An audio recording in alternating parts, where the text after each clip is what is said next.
không biết ở đây có ai cho thuê trọ. Mình thử gọi cô Đích làm ở bên hợp tác xã ở khu này xem là có chỗ nào có thể ở tạm được không.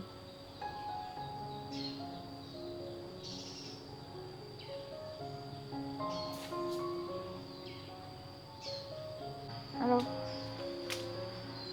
cô Bích à? Vâng, tôi muốn nhờ cô một chuyện. Cô có thể hỏi giúp tôi xem ở quanh khu vực đây có nhà nào cho thuê ở trọ, hoặc là chỉ cần ở tạm một thời gian cũng được ạ. Cô có thể giúp tôi tìm được không ạ?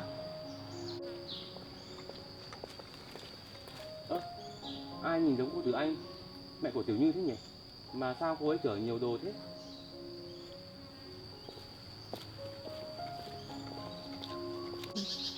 Được rồi, cô Bích ạ. Vậy cô cứ giúp tôi nhé. Cô Từ Anh à? Anh Khương ạ? Vâng. Anh Khương đi làm gì về vậy? Dạ vâng, tôi đi thu hoạch về cô ạ. Cô đi làm gì mà cô chở nhiều đồ thế ạ? Cô đang chuẩn bị đi đâu à? Mà cô chở nhiều đồ thế ạ? Tôi tôi đang chuyển nhà anh Khương ạ. Chỗ tôi ở trọ bây giờ bà chủ trọ cũng không cho tôi ở nữa rồi. Tôi cũng đang tính là đi tìm xem ở khu vực này có ai thuê trọ không. Thì tôi tìm nhà ở gần đây. Tôi cũng muốn tìm chỗ trọ ở gần chỗ Tiểu Như để tiện qua lại thăm con bé luôn anh Khương ạ. Vậy là cô đang đi tìm chỗ ở à? Cái chỗ cũ mà cô ở sao họ lại không cho cô ở nữa? Từ lúc tôi ly hôn với chồng, tôi đã bán ngôi nhà đó và tôi cũng đi tìm một chỗ ở. Tôi chỉ ở tạm đó. Bà chủ nhà thì cũng nói là chỉ cho tôi thuê một thời gian. Nhưng mấy hôm vừa rồi tôi bị ốm, tôi ở đây ấy, thì chồng cũ của tôi có tới rồi làm phiền. Bà chủ trọ bà cũng không muốn có người lạ tới làm phiền, nên là tôi cũng không muốn ở lại đó nữa. Tôi đi tìm chỗ ở mới anh Khương ạ. Tôi ở lại đó sợ chồng cũ tôi lại tới rồi làm ảnh hưởng tới gia đình họ. Tôi cũng không muốn như vậy anh Khương ạ. Cô Từ Anh này, vậy tìm chỗ nào? Tôi muốn ngồi nói chuyện với cô một chút. Vâng anh Khương ạ. Ngồi tạm xuống đây cũng được anh Khương ạ. Đây có chỗ ngồi cô ạ.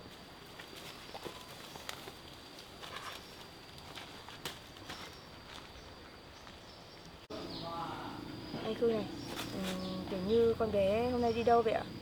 Tiểu Như hôm nay đi học cô ạ. Vâng ạ. Tôi cũng đang dự định là tôi đi thu hoạch về rồi tôi sẽ đón con bé luôn. Mà cô này, cô cũng đã đi tìm được nhà trọ chưa? Tôi chưa tìm được đâu anh Khương ạ. Tôi cũng đang nhờ người để tìm giúp. Tôi cũng đã hỏi mấy người xung quanh đây rồi. Thì ở chỗ này cũng không có nhà để cho thuê, nhưng mà tôi cũng sẽ cố gắng để tìm anh Khương ạ. Cô và chồng cô đã ly hôn rồi, mà sao anh ta vẫn tới để quấy rối cô hả cô? Vâng anh Khương ạ. Thực ra thì tôi và anh ta đã làm xong hết các thủ tục ly hôn rồi. Nhưng anh ta vẫn hay thường tìm tới tôi để vay tiền anh Khương ạ. Anh ta hay chơi cờ bạc rồi cũng thua lỗ nữa. Tôi cũng không hiểu là anh ta đang bày trò gì, rồi cứ tới hỏi tôi vay tiền. Tôi cũng đã nói là tôi không có tiền rồi, nhưng anh ta vẫn cứ tới và cũng làm phiền tới bà chủ nhà trọ nữa. Tôi cũng ngại điều đó nên là tôi mới chuyển đi. Cô ạ, ở gần đây thì tôi nghĩ là không có nhà trọ, bởi vì tôi cũng không thấy ai nói rằng là có nhà trọ cho thuê đâu cô ạ. Vậy hả anh Khương? Tôi cũng đã hỏi chị làm cùng với hợp tác xã của tôi ở đây. Chị ấy cũng đang nói là có một ngôi nhà cũng không có người ở rồi, nhưng họ phải hỏi chủ nhà đã. Tôi cũng đang nhờ chị ấy tìm giúp, mà hiện tại thì tôi cũng vẫn cần phải đi tìm hiểu thêm, tại vì ở khu vực này tôi cũng không được rõ lắm anh Khương ạ. Cô Thứ Anh này, cô uống tạm chút nước đã. Vâng ạ, tôi cảm ơn anh ạ.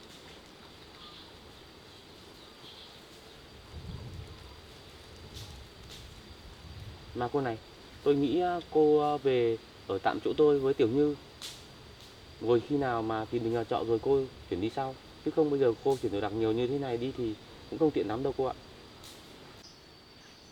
Anh Khương này, tôi biết là anh có ý tốt muốn giúp tôi, nhưng thực sự là tôi rất là ngại.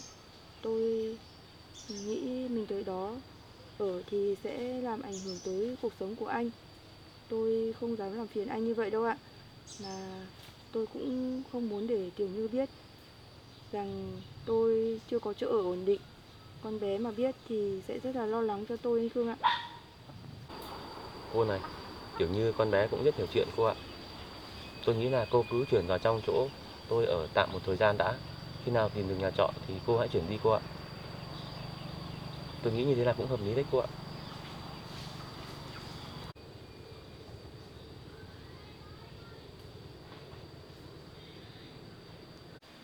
Cô ạ, cô không phải nghĩ ngợi gì nhiều đâu cô ạ. Cô cứ chuyển vào trong đó cô ở. Rồi khi nào cô tìm được nhà trọ cô hãy chuyển ra sau cũng được mà cô. Vậy anh Khương này, anh đã nói như vậy thì anh cho tôi ở nhờ nhà anh một vài hôm.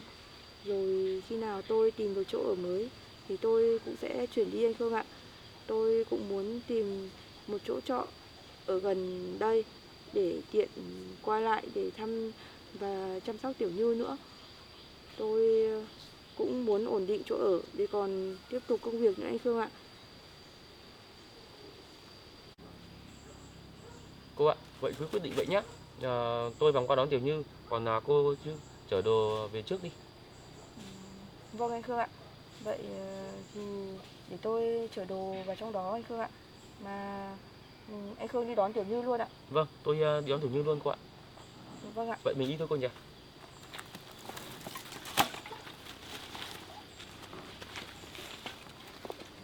Đồ của cô nhiều như thế này thì cô cứ để ở trên đường. Rồi tôi về tôi sẽ chuyển hộ cô xuống nhé. Vâng anh Khương ạ. Vậy tôi đi tới đó cho anh Khương nhé. Vâng.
Mình không biết là chồng cũ của mình có thể tìm thấy hay không nữa.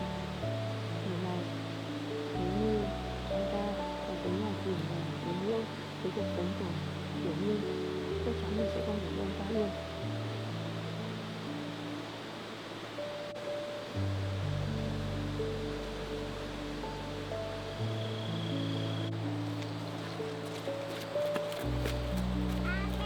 Tiểu Như à? Mẹ nhớ Tiểu Như quá. Vâng ạ. Mẹ ơi, mà con thấy bố bảo mẹ vào đây ở cùng con mấy hôm không hả mẹ?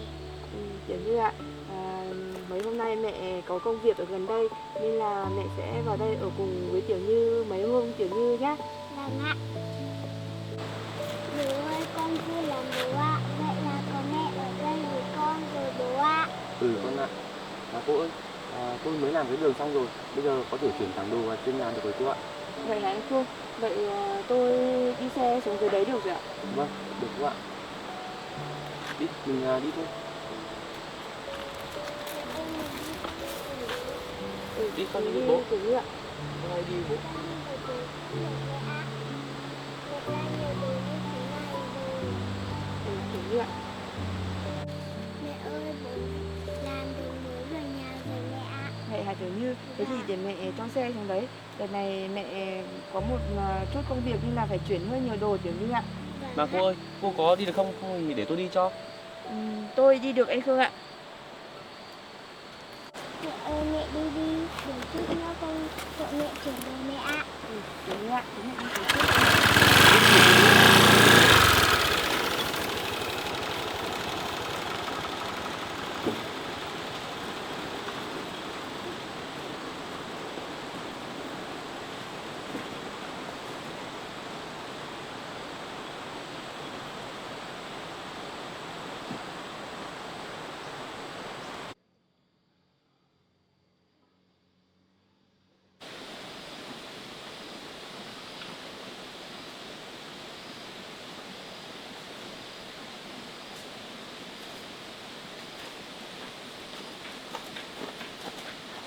Tiểu Như ơi, con đường này bố Phương mới giải sạch quá Tiểu Như nhỉ? Dạ.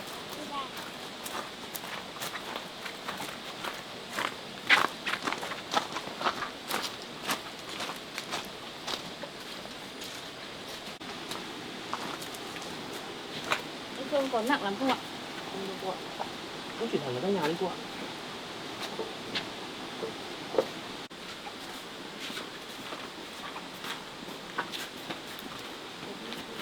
Cô cho tôi mở cửa đã cô ạ. Vâng ạ, để tôi đỡ xuống cô ạ.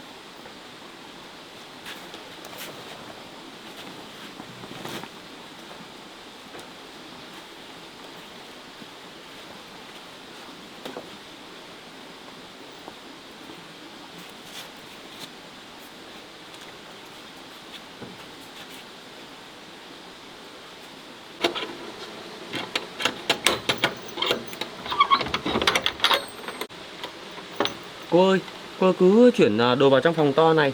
Tôi sẽ ở tạm bên phòng của Tiểu Như cô ạ. Bởi phòng bên này nó sẽ rộng hơn. Và một mình tôi ở bên phòng Tiểu Như cũng được. Vâng, anh Phương ạ.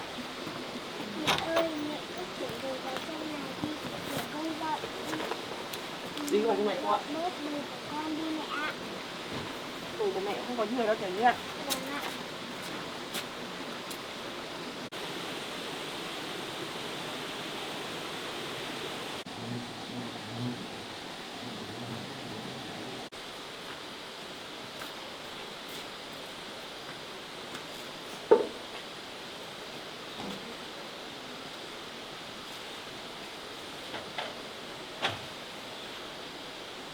Mẹ ơi, mẹ cứ ở đây với con với bố Phương đi mẹ ạ. Mẹ không phải suy nghĩ nhiều đâu mẹ ạ. Mẹ cảm ơn Tiểu Như nhé. Rồi mấy hôm nữa xong việc thì mẹ cũng mới chuyển đi thôi. Còn bây giờ mẹ cứ ở đây với Tiểu Như nhé. Vâng ạ. Anh Phương này, tôi cũng mua được mấy quả dưa lê này ngon lắm. Để tôi mang đi gọt cho Tiểu Như với anh Khương ăn nhé. Vâng, quả dưa lê to thật đấy. Cô ơi, hôm trước tôi cũng đi thu hoạch dưa lê này cô ạ. Vâng anh Khương ạ. Mùa này cũng đang vào vụ dưa rồi. Chút nữa tôi sẽ lấy cái giống này để lại để ươm để trồng anh Khương ạ. Vâng, hôm trước tôi cũng đi bán dưa lê này, dễ bán lắm cô ạ. Vâng ạ, vậy để tôi đi rửa đã ạ. Vâng. Tiểu Như à, tạm thời mẹ con sẽ ở đây với bố con mình một thời gian nữa con ạ. Để tiện cho mẹ con đi làm. Con thấy vui không? Con vui lắm bố ạ. Con thấy mẹ ở đây con cũng vui bố ạ. Vậy thì tốt con ạ. Mà con này, hôm nay bố cũng có mua cái bóng điện đấy. Tối nay bố con mình sẽ được phát sáng thế này. Thì mẹ sẽ lắp luôn. Vâng ạ.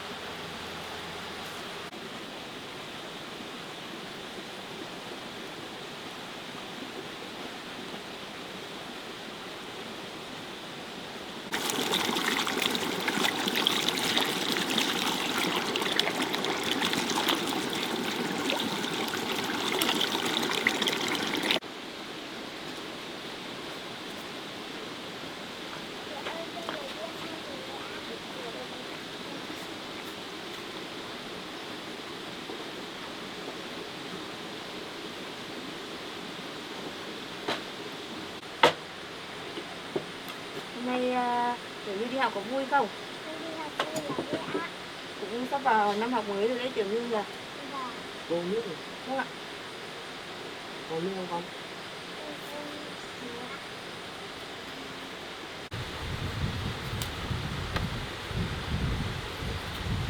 chút nữa ăn thì sẽ để lại cái hạt này anh Khương ạ. Cái Vâng. hạt này ươm thì tôi có bầu kia rồi.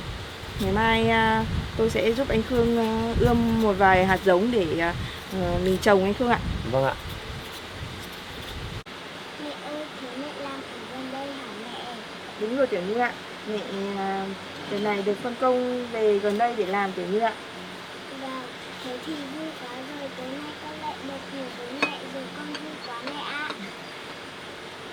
Mẹ vào dưa cho Tiểu Như ăn nhé. Vâng ạ.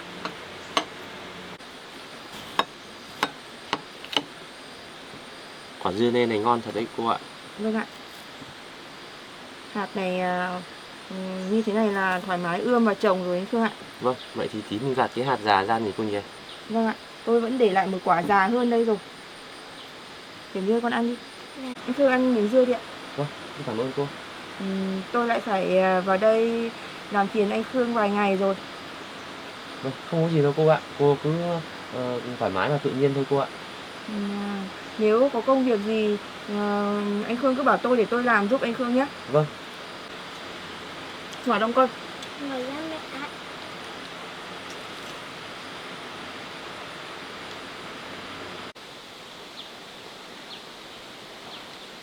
Dưa lê ngon thật đấy cô nhỉ?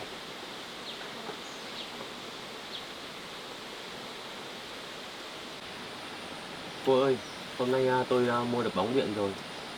Bây giờ tôi lắp bóng điện vào đây để tối ăn cơm cho sáng cô ạ. Thế anh Khương cứ lắp bóng điện đi ạ. Tôi thấy mấy cây dứa hôm nọ trồng cũng rậm cỏ rồi. Để tôi ra phát bớt cỏ rồi chút nữa tôi sẽ đi nấu cơm anh Khương ạ. Vâng, công nhận cỏ mùa này mọc nhanh thật đấy. Rồi Dạ. tiết mưa nhiều. Mẹ ơi, thế để con hộ mẹ ạ. Thế Tiểu Như với mẹ đi ra làm cỏ ngoài vườn nhé. Vâng ạ.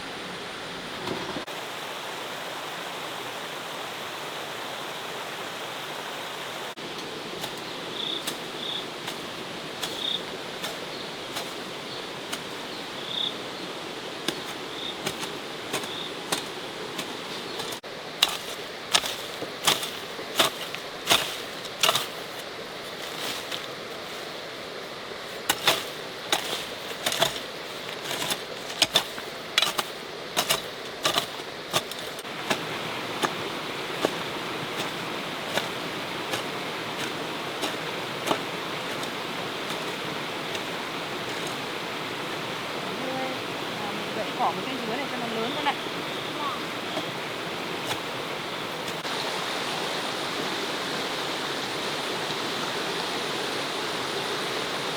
Mẹ ơi, để con hộ mẹ nhá.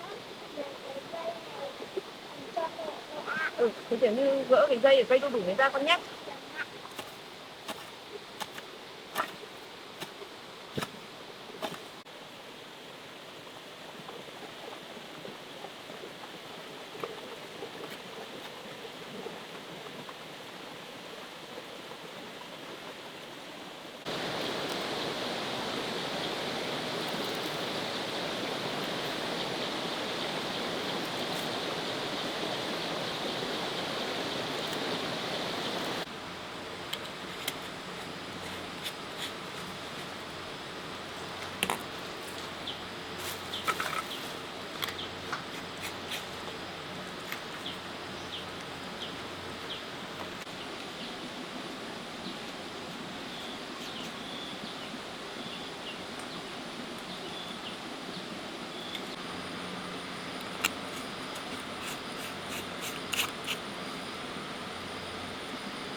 Mình tắm thử nghiệm đã, xong mình mới buộc lên.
Bố mắc với con ạ.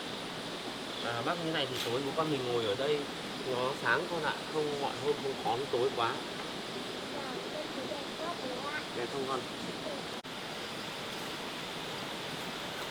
Sáng quá rồi anh Cơ nhỉ? Vâng. Có cái bóng này vào thì tối ngồi đây nó cũng đỡ tối cô ạ. Vâng, Tiểu Như ơi, để mẹ đi gội đầu cho con nhé, rồi về mẹ còn nấu cơm nữa. Đúng rồi đấy con ạ, con đi gội đầu đi. Đi con ơi.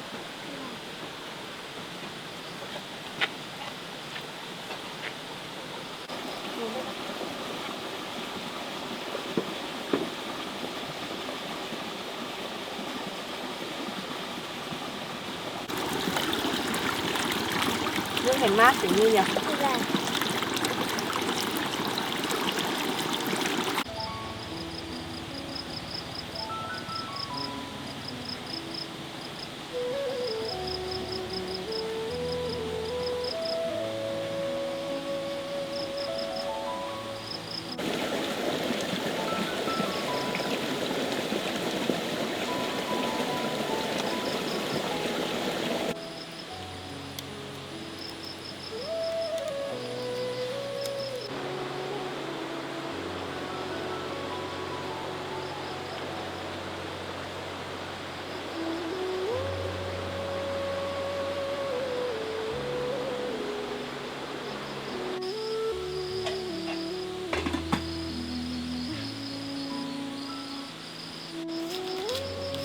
Cô ơi, nước sôi rồi cô ạ.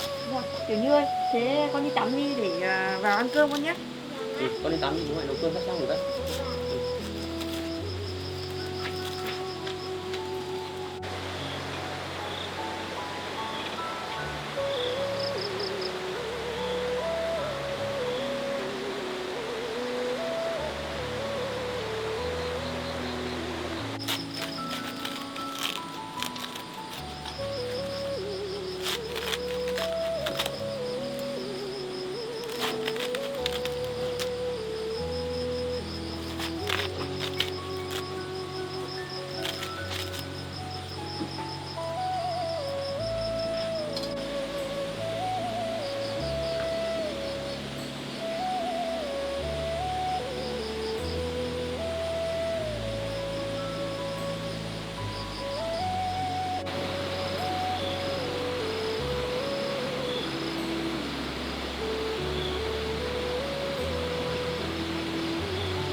Chờ Tiểu Như tắm xong rồi ăn luôn thôi cô ạ.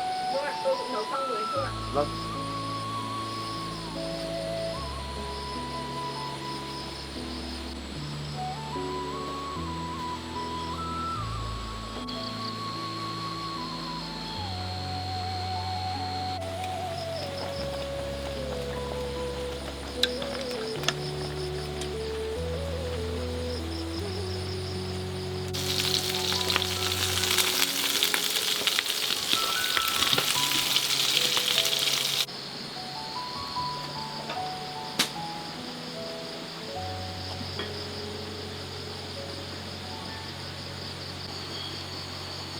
Tôi nấu cơm xong rồi đấy anh Cơ ạ. Vâng, vậy thì mình ăn cơm đi cô nhỉ? Tiểu Như ơi, con tắm xong rồi phải không?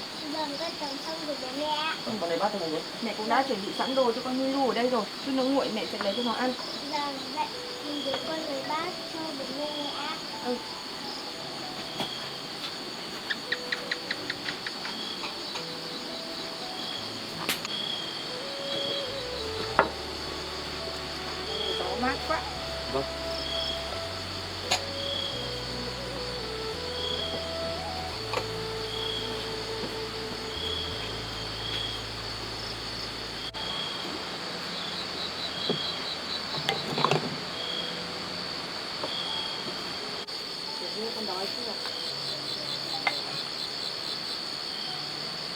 Ăn xong tí con vào học bài nhá.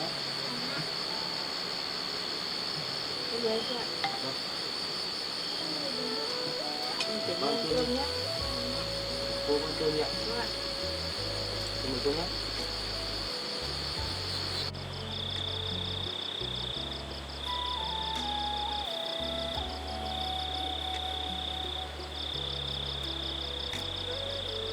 Tiểu Như ơi, con thích ăn cái cánh này đúng không? Vâng, con thích ăn cái cánh mẹ ạ. Để cho con nhé. Vâng.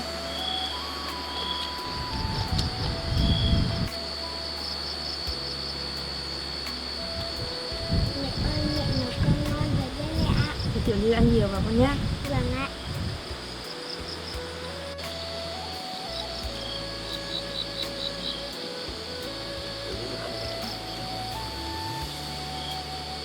Cô con đi cô ạ.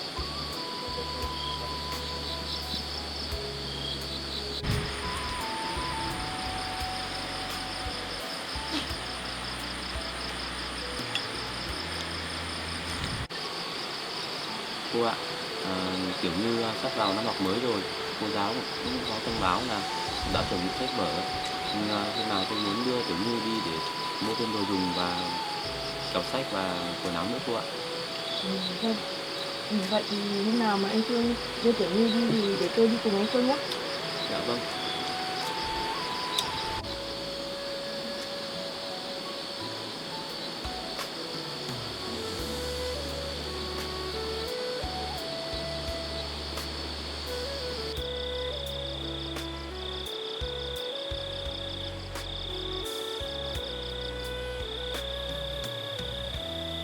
Lu lu lu.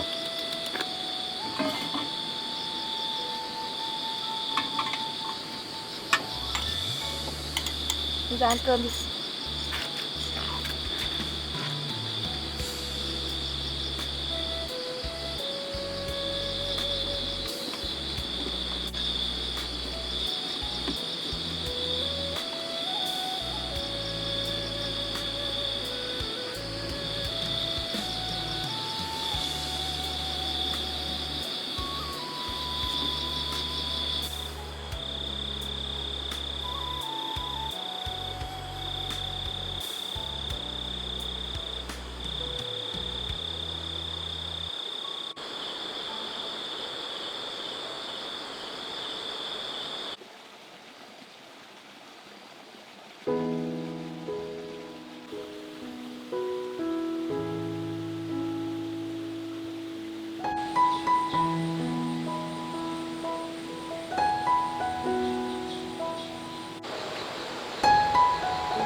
Xong rồi mẹ với Tiểu Như ra chăn dê nhé.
Tiểu Như ơi, thế con dê đực tên là gì mà mẹ còn chưa biết tên con dê đực Tiểu Như ạ? Mẹ ơi, con dê đực nó tên là Bu mẹ ạ. Vậy hả Tiểu Như? Thế là hai con gọi là Bun và Be đúng không?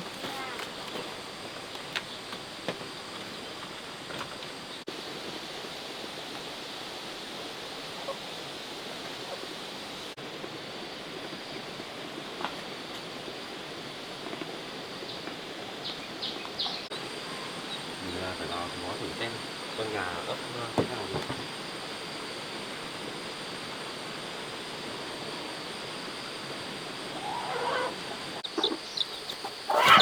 Tiểu Như ơi, gà con nở rồi con ơi. 2, 4, 5 con. Vẫn còn mấy con nữa chưa nở. 2, 4, 6 con.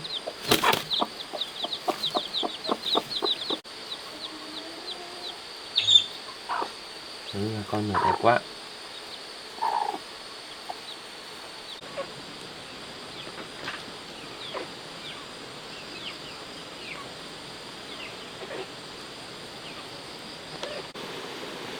Đi ra ngoài cho gà con cho lại.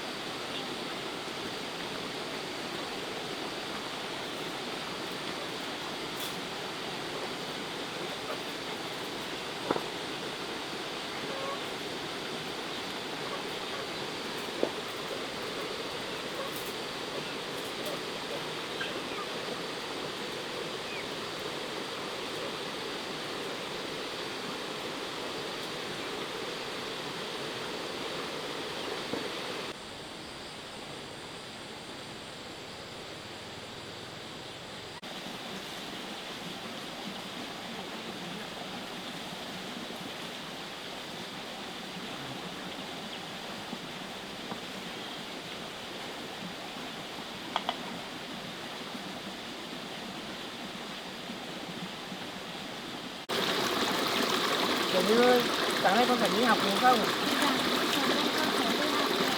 Thế chút nữa mẹ đi làm thì mẹ sẽ đưa Tiểu Như đi học luôn nhé. Vâng ạ. Đi cái này con.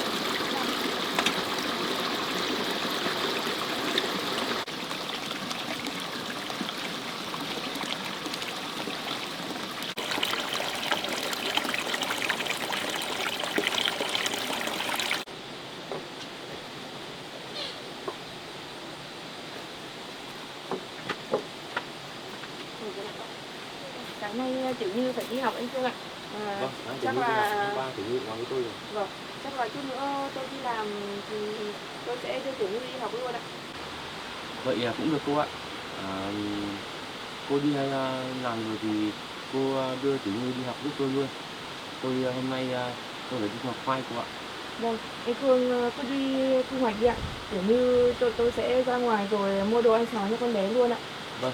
Bố ơi, bố cứ đi làm đi để mẹ đưa con đi học cũng được. Vậy con đi học cùng mẹ nhé. Vâng ạ.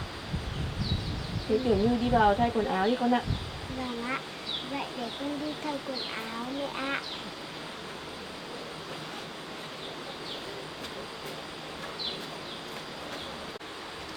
Anh Phương ơi, chút nữa tôi đi làm thì tôi cũng đi tìm hiểu và đi tìm chỗ nhà thuê trọ luôn anh Phương ạ.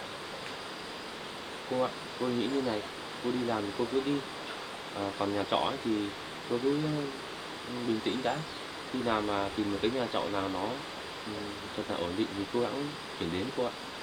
Tạm thời thì cô cứ ở đây, cô cũng không phải lo nghĩ gì đâu cô nhé. Vâng, tôi cảm ơn anh Phương đã cho tôi ở lại đây.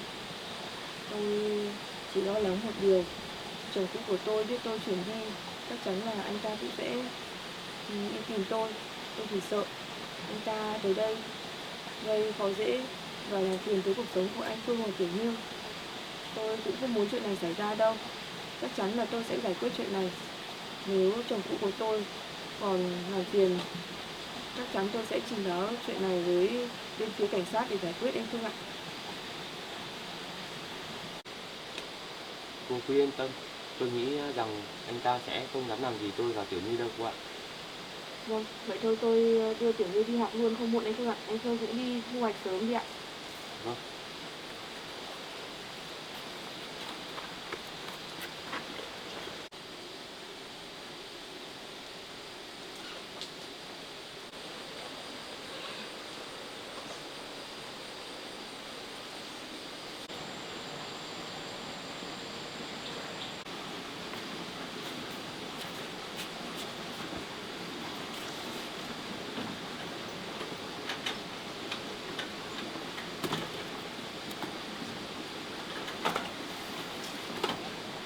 Vậy tôi đi trước con nhé.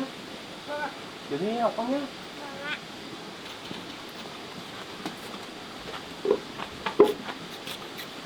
Chịu khó đấy.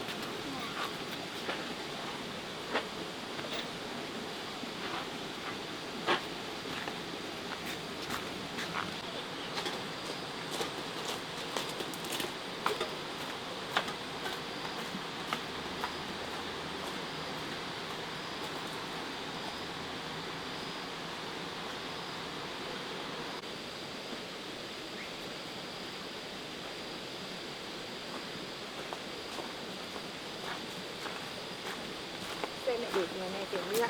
Vâng ạ.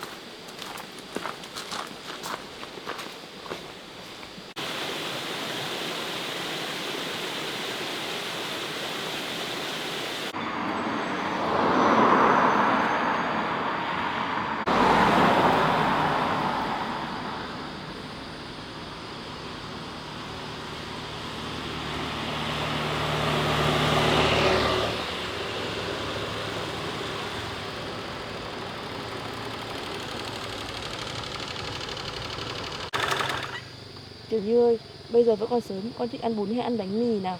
Con thích ăn bún mẹ ạ. Thế mẹ đưa Tiểu Như đi ăn bún nhé. Vâng ạ.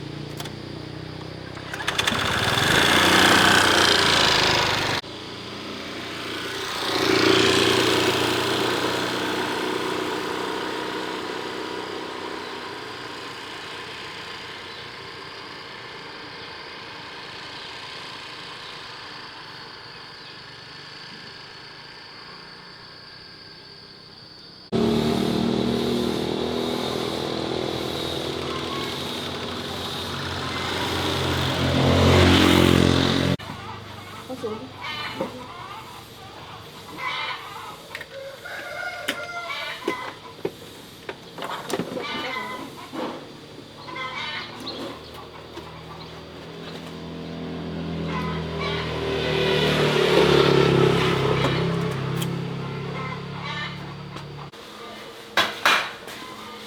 Bà ơi, bà làm cho cháu 2 bát bún chả ạ. À, mà bây giờ bà làm cho. Đi Tiểu Như ơi, con ăn bún chả nhé. Vâng ạ.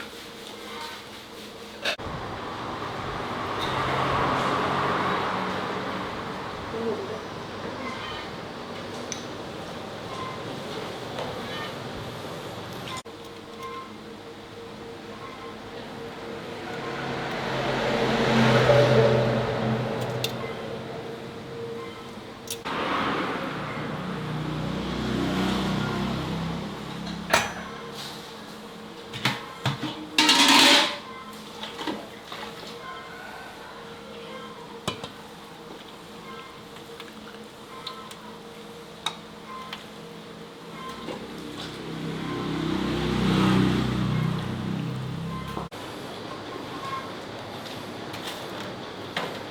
Xin bà.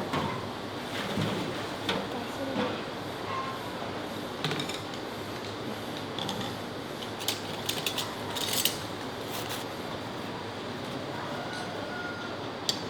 Con ăn đi nhé, ăn đi để Tiểu Như ăn nhé. Vâng ạ. Mẹ ơi, đợt trước bố cũng cho con đi ăn bún ở quán này rồi. Bún ở quán này ngon lắm mẹ ạ. Thế à Tiểu Như, thế Tiểu Như ăn nhiều vào con nhé. Vâng ạ.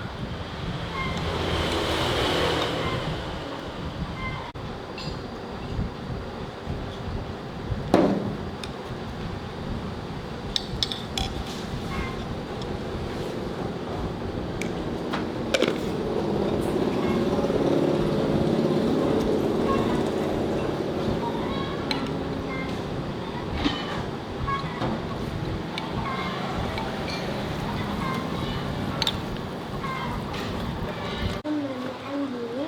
Tiểu Như ăn đi con ạ. Dạ.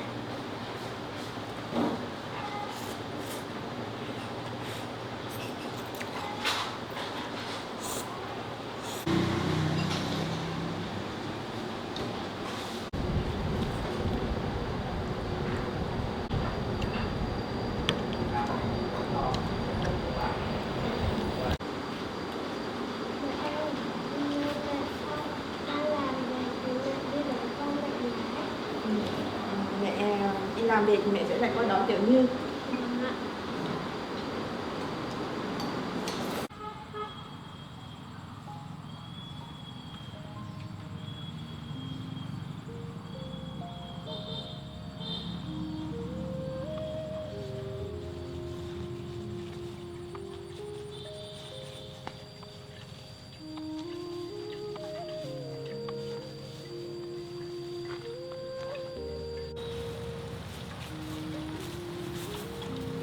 Đây rồi, đường quay ở đây rồi.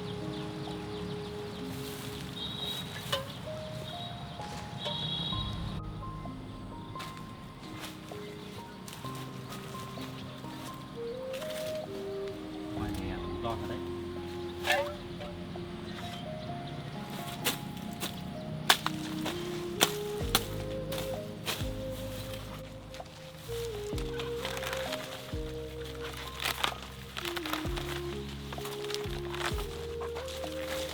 Ngoài to thật đấy.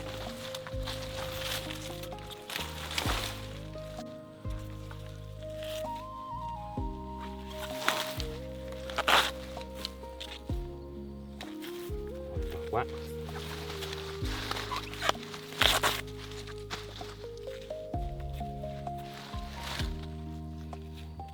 Cân.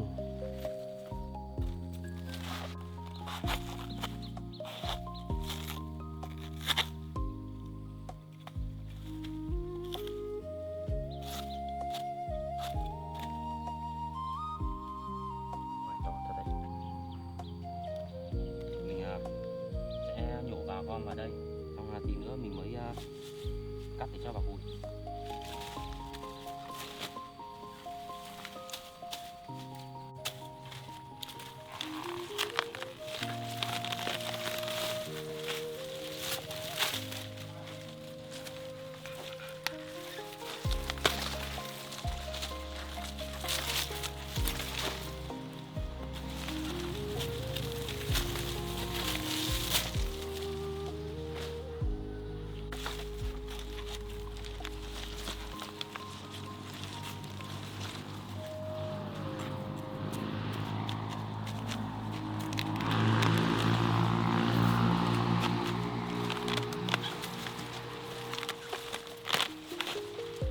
Ngoài to thật đấy.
Khoai này là trước họ trồng dưa, bây giờ họ trồng khoai vào đây xen canh, công nhận củ to và đẹp thật đấy.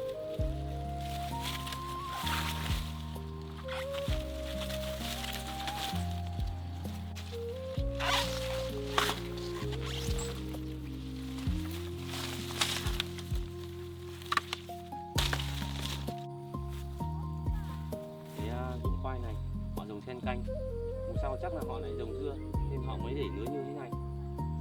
Hơi vướng một chút nhưng mà củ khoai rất to và đẹp.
to như này, khả năng cũng được một gùi rồi.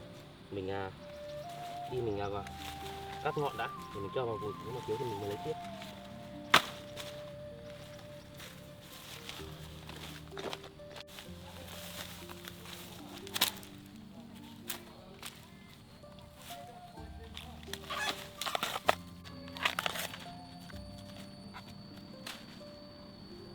Rất đẹp luôn.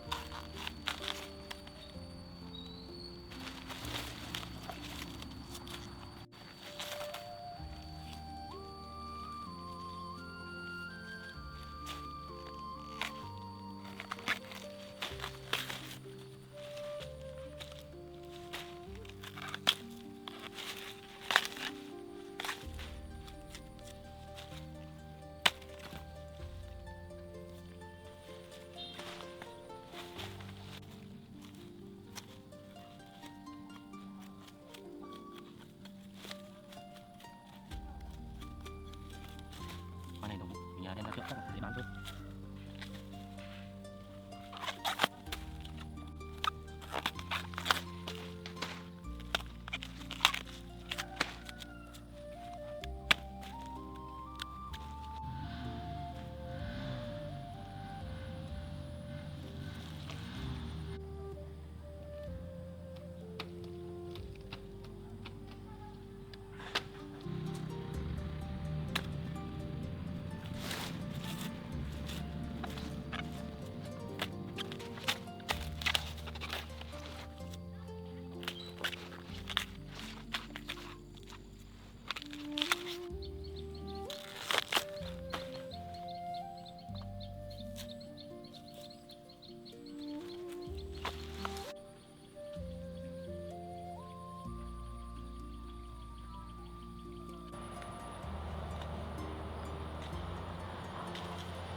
Cô Bích à, tôi nghe rồi. Hôm nay tôi cũng đang đi ra chỗ ngoài chỗ ruộng dưa đây. Tôi nói là tìm được chỗ trọ rồi à? Phải một tuần nữa họ mới chuyển đi à cô? Vâng vâng. Vậy cô cứ giúp tôi nhá, rồi có thời gian thì tôi sẽ qua xem. Cô giúp đỡ tôi rồi nhá.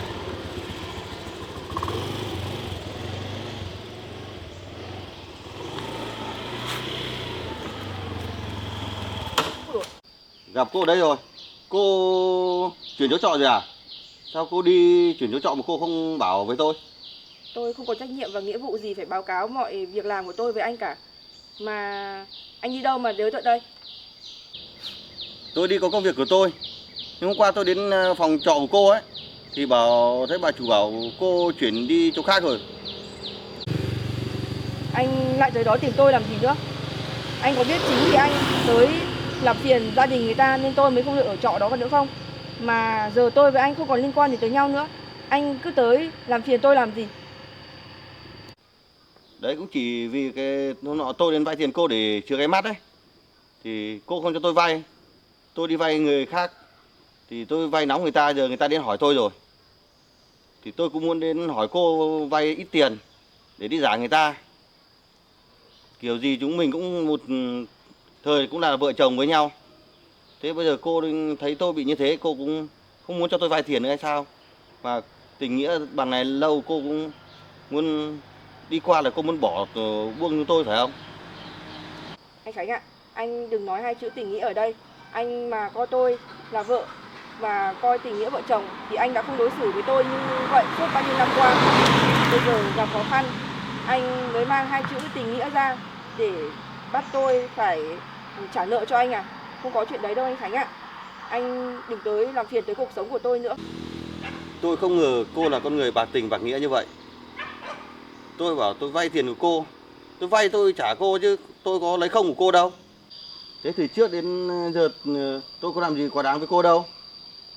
Qua tôi cần tôi mới hỏi vay cô ấy chứ. Anh Khánh ạ, anh có làm gì quá đáng hay có lỗi với tôi không? Bản thân anh biết và gia đình anh cũng biết, tôi cũng không cần phải nhắc lại nữa. Còn giờ tôi và anh không còn gì liên quan tới nhau nữa anh Khánh ạ. tôi không có trách nhiệm gì và cũng không còn phải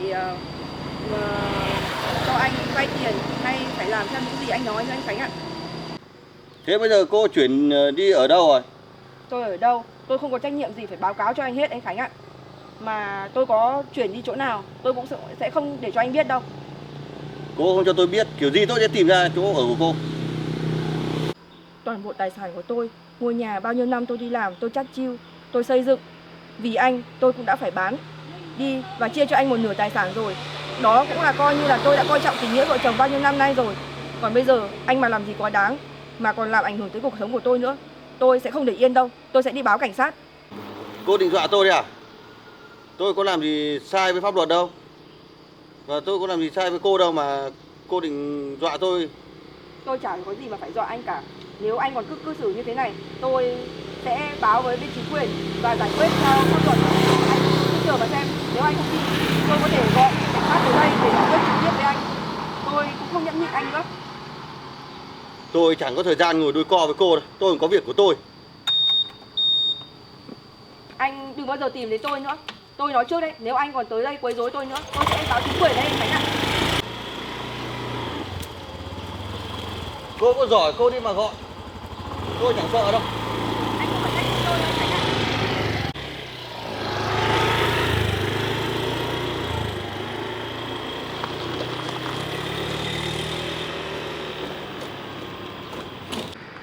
Cứ như thế này mãi không được. Có lẽ mình không thể nhân nhượng được nữa. Mình phải lên gặp chính quyền và báo cáo về mọi việc làm của anh ta. Còn như vậy, anh ta mới không thể tới đây làm phiền mình nữa. Nhỡ đâu anh ta gặp mình ở với Tiểu Như, không biết là anh ta sẽ gây ra chuyện gì nữa.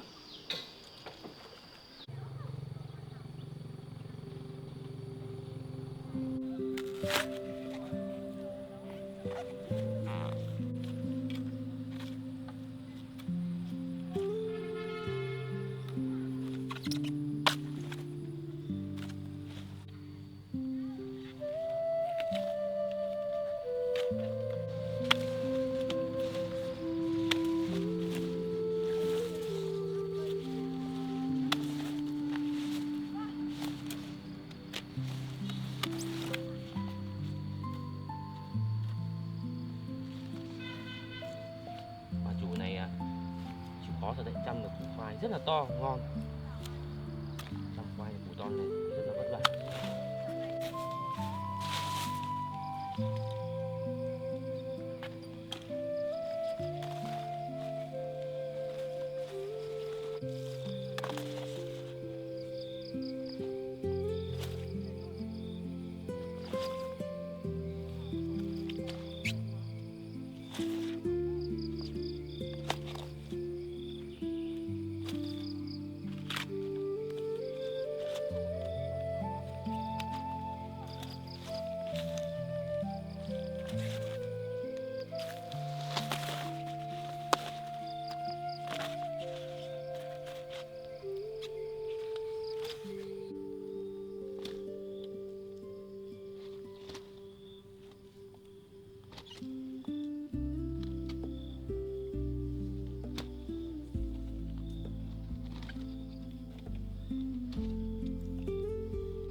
May quá, mình ra ăn đây thì trời lại nắng lên rồi.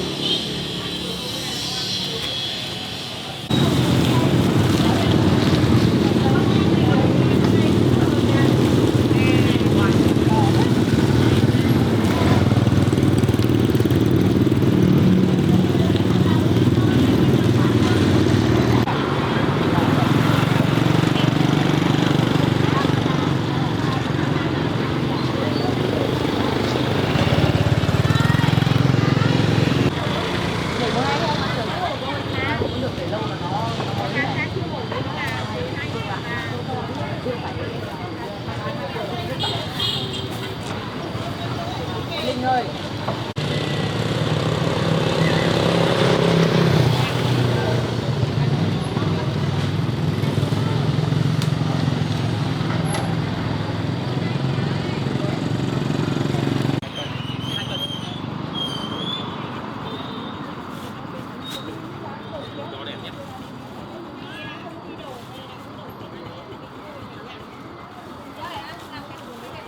Và say quá. Say á? Say đi uống bia cũng còn chịu nhưng mà Qua về bọn nó đi uống. Chị đọc tin nhắn chị em chồng rồi lại say rồi. nó chín rồi mày.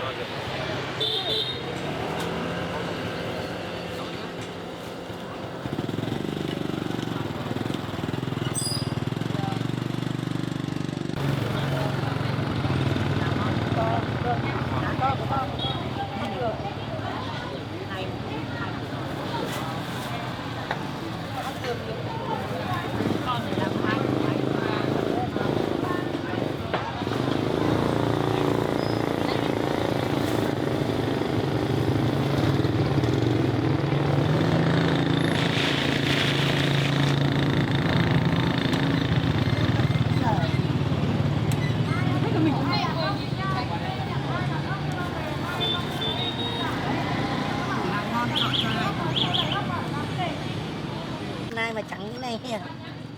Mẹ còn con nông nữa chứ. Cân 2 mắt tinh thế. 35.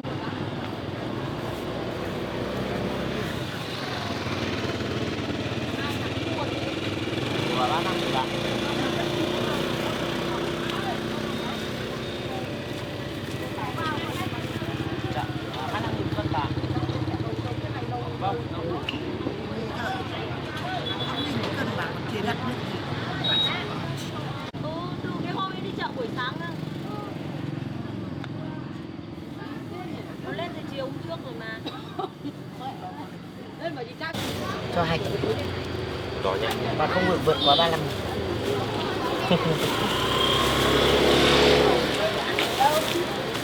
Chị ơi. Chị à? Chị ơi. Bán em 15.000 tiền dưa muối. Cái nào chua thật là chua. Bán 35.000. Nó mà nó bị thấp cổ béo không? Nó không gọi được.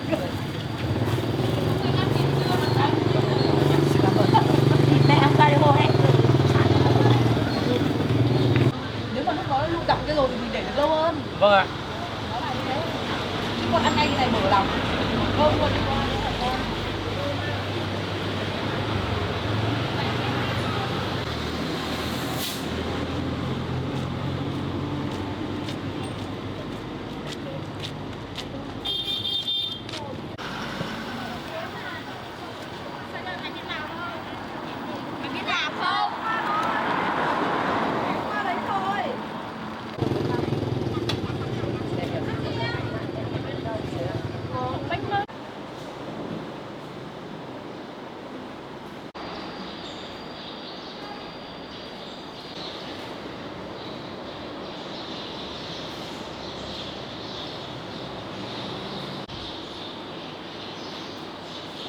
Chào chị.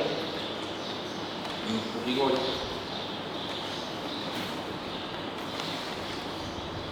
Và của anh là như anh cái sách là không là có anh ra tôi ấy để chuẩn bị vấn đề sát nhập thôn ấy. Bây giờ tất cả các thông tin của các hộ dân trên địa bàn của chúng ta. Được rồi, cậu cứ chuẩn bị các cái danh sách này đầy đủ để cuộc họp tới chúng ta công bố cho dân người ta được biết.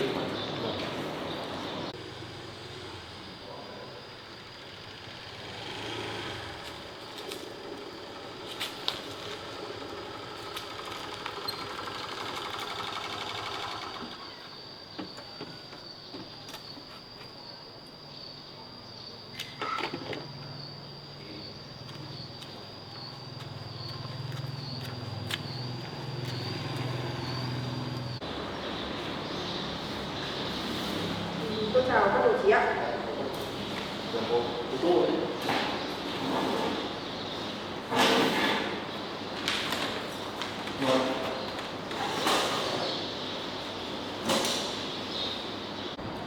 Chào cô là mẹ của Tiểu Như nhỉ?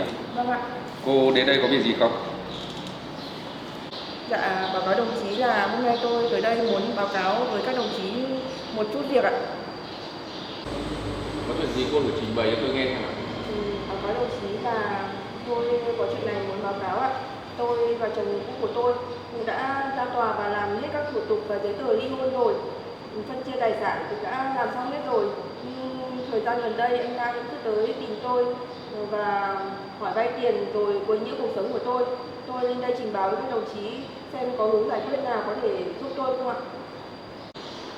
Vậy thì hiện tại anh ta thường xuyên hay làm phiền cô không? Cũng có đồng chí ạ. Tôi cũng đã chuyển nhà đi rồi nhưng anh ta vẫn tìm tới chỗ ở của tôi và thường xuyên tới để hỏi vay tiền và cũng làm ảnh hưởng tới cuộc sống của tôi nữa đồng chí ạ. Thế hiện tại thì cô đang sống ở đâu? Báo cáo với các đồng chí là ngày trước ấy, lúc ly hôn xong thì tôi cũng đã bán căn nhà chung của vợ chồng tôi thì cũng đã phân chia tài sản rồi. Tôi cũng đã tìm được chỗ trọ mới nhưng thời gian gần đây thì chồng tôi tới làm phiền nên là tôi không muốn làm ảnh hưởng tới bà chủ trọ thì tôi cũng đã rời khỏi chỗ trọ rồi và hiện tại thì tôi đang đi tìm chỗ ở mới. Tôi cũng muốn tìm chỗ ở gần khu xã mình đây để tiện cho việc chăm sóc và thăm nom Tiểu Như nhưng tôi vẫn chưa tìm được chỗ ở mới nên là hiện tại tôi đang ở tạm chỗ nhà anh Phương các đồng chí ạ. Vậy cô cho tôi xin một chút thông tin về chồng cũ của cô được không? Chồng cũ của tôi tên là Hoàng Văn Khánh, trú tại thôn 4 xã Phương Vân. Anh ta có nghề nghiệp gì với cô? Anh ta không có nghề nghiệp gì ổn định đâu đồng chí ạ, chỉ lao động tự do nhưng cũng uống rượu chè và cũng thi thoảng tham gia chơi cá độ và cũng hay bị thua nên là thi thoảng vẫn tới hỏi tiền tôi để đi trả nợ. Cảm ơn cô đã cung cấp thông tin cho chúng tôi. Thế thời gian gần đây anh ta có tới gặp cô để gây chuyện nữa không? Trước lúc tới đây thì tôi cũng vừa gặp chồng cũ của tôi. Anh ta cũng vừa mới tìm gặp tôi và vẫn như mấy lần trước cũng đều gọi hỏi vay tiền và cũng có ý dọa dẫm và dọa nạt tôi nữa. Chồng cũ của tôi thì cũng không có hành hung hay là có làm gì nguy hiểm tới tôi cả. Nhưng mà anh ta cứ tới tìm gặp tôi để hỏi vay tiền để phục vụ cho mục đích riêng của anh ta nên là tôi không muốn anh ta tới sẽ tìm gặp được tôi ở chỗ Tiểu Như và anh Thương thì sẽ làm ảnh hưởng tới cuộc sống của anh Thương và Tiểu Như nên là tôi rất mong các đồng chí cho tôi một hướng giải quyết hợp lý ạ. Cô này, về trường hợp của chồng cũ của cô ấy thì với cái tình hình mà anh ta gây ra ấy, thì theo chúng tôi là chưa thể đưa anh ta vào cái khoản gì được nên là chúng tôi chỉ có biện pháp là gọi anh ta đến mà nhắc nhở răn đe.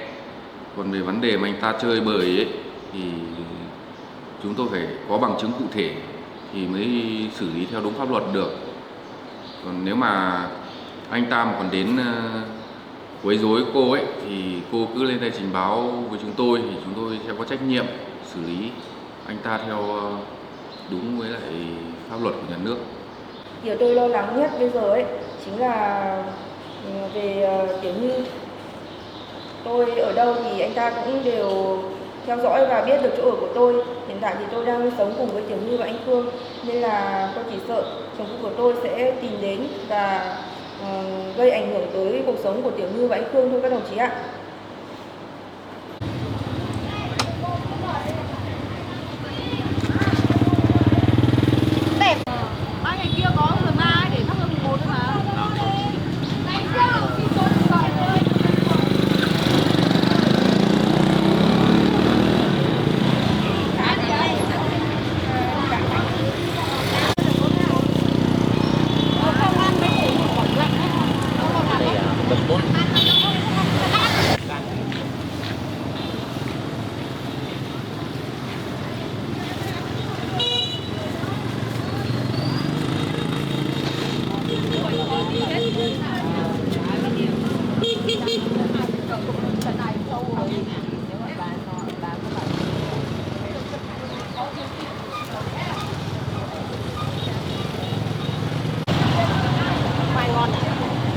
Ngon thì bán đắt thế.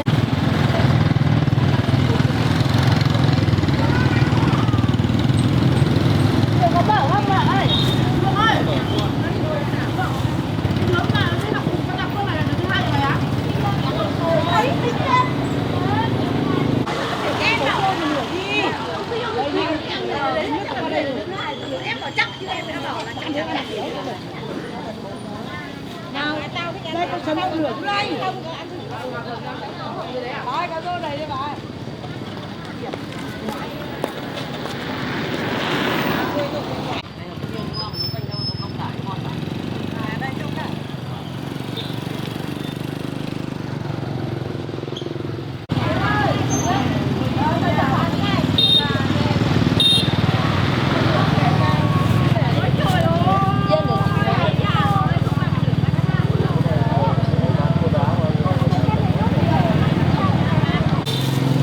Chả để được lâu.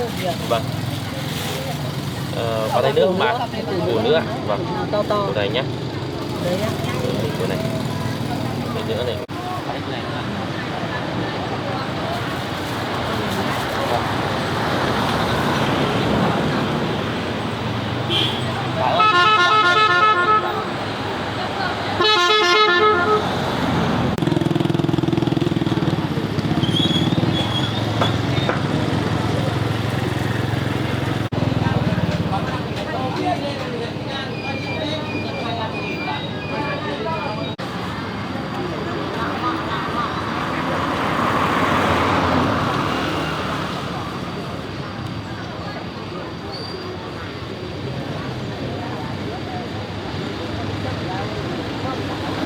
Bây giờ chúng tôi sẽ tiếp nhận sự trình báo của cô, thì chúng tôi sẽ tìm hướng để giải quyết việc này cho cô.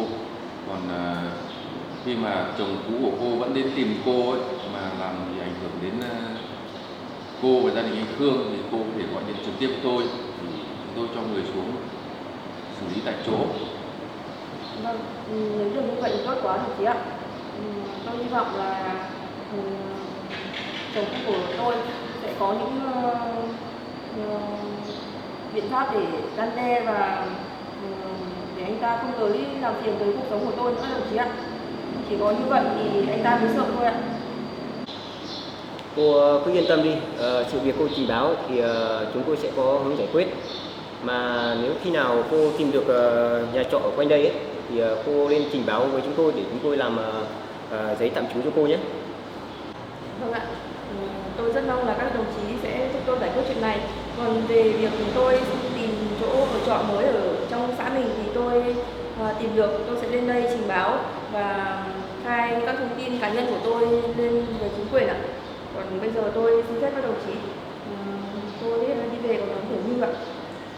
Cô không còn việc gì nữa thì cô cứ đi về. Vâng ạ, nếu có bất cứ hành động gì của chồng cũ tôi liên lạc với các đồng chí thì mong các đồng chí sẽ xuống giúp đỡ tôi với ạ. Để cô cứ yên tâm. Vâng, tôi chào các đồng chí ạ. Chào cô.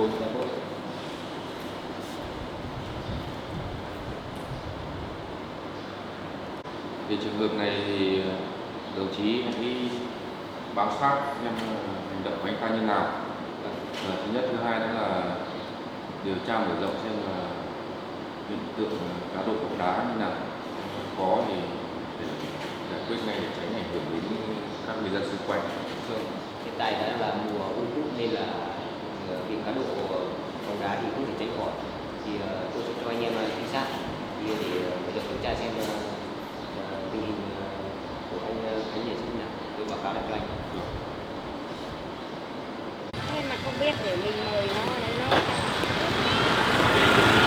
Tại vì là cái đầu mình không cánh đầu quá rồi chưa được bao giờ được uống ngon. Vâng, đây là thẳng khẳng định luôn là ngon ạ. Khoai này khoai tàu ạ. Vương ơi, ở đây lấy tiền rồi đấy. Con mày gọi là Chắc chắn là ngon.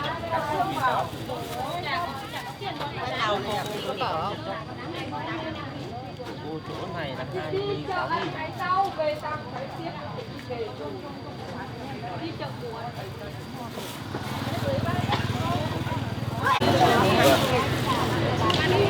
Cô đã có khoai tàu vậy à?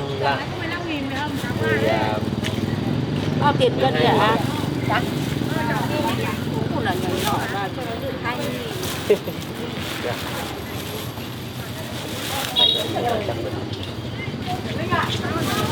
Lống rồi cháu nhỏ trước nhắm tâm chưa bao giờ ngủ tét rồi thì nó tái.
Sắp hết rồi.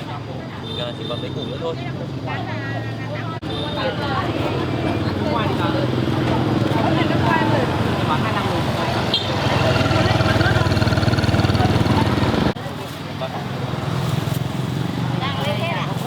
Vâng. Đưa nhà bảo cũ hả bạn? Canh. Mùa cho nó ngon. À, cái này là 45.000.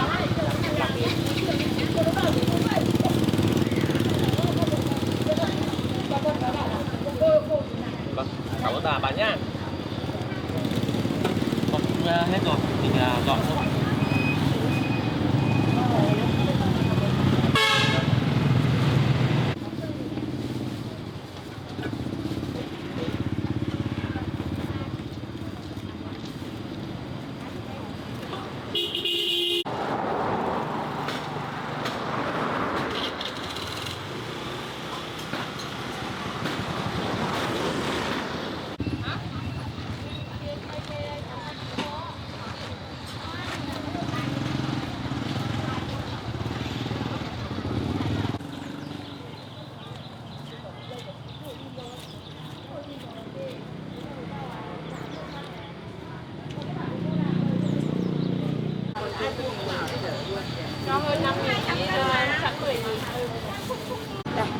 Là vừa 50 á.